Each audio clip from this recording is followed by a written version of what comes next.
नाही, राज ठाकरेंची भूमिका कधी स्थिर राहिलेली नाही. राज ठाकरेंची भूमिका नेहमी 2014 मध्ये वेगळी होती, 19 मध्ये वेगळी होती, आता वेगळी आहे. मला वाटतं की राज ठाकरे हा माणूस वाघ माणूस आहे, पण याचा कोला झाल्या काय गती झाली तर कुठेतरी यांचा हात कुठल्या तरी दगडाखाली दबला आहे का म्हणून यांच्यावर पाळी आली का ही म्हणायची वेळ आली आहे. नाहीतर राज ठाकरे अशा जुमलेबाजांना जुमानणारा माणूस नाही, लावरे व्हिडिओ म्हणून ठणकावून सांगणारा माणूस. आता केवळ्यांची पाळी आली त्यांच्यावर, त्यावरच बोलायची आणि त्यांना मतं मागायची पाळी आली. यावरून राज ठाकरेंचा हात कोणीतरी दगडाखाली ठेवला असेल, हाताखाली ठेवला असेल, हाताने दाबला असेल, कशाने तरी मात्र तो हात दाबलाय म्हणून त्यांच्यावरती पाळी आली असावी असं मला वाटतं.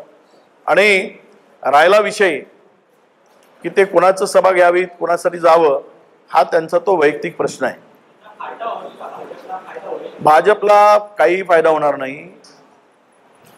ज्या वेळेस लोकांनी ठरवलंय तुम्ही लोकांची घरं फोडणार, माणसं पळवणार, राष्ट्रवादीचं घर फोडलं, आमच्या शिवसेनेचंही घर फोडलं, काँग्रेसची खिडकी चोरली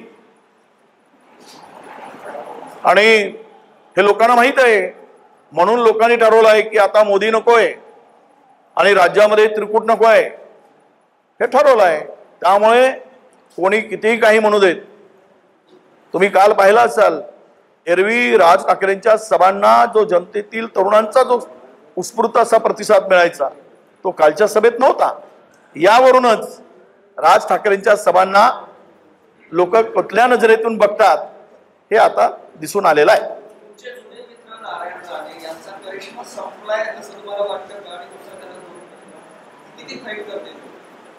असंही तिथे कोण लढतायत काय लढतायत मला माहित नाही.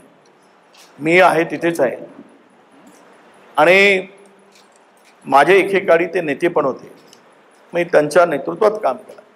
पण माणसाने वारंवार विचार बदलणं हे काही कोणालाही पटणार नाही, वारंवार पक्ष बदलणं. आणि म्हणून मी गेले 18 वर्ष 19 वर्ष झाले मी काँग्रेस पक्षामध्ये काम करतोय. मला वाटतं की गद्दारांना कोणीही गद्दारी करू देत, महाराष्ट्रातील जनता माफ करण्याच्या तयारीत नाही. त्यामुळं ती गद्दारी महाराष्ट्राच्या मातीमध्ये अनेक वेळा गाडली गेली आणि ती याही वेळेस गाडली जाईल, 100% गाडली जाईल हा विश्वास वाटतो.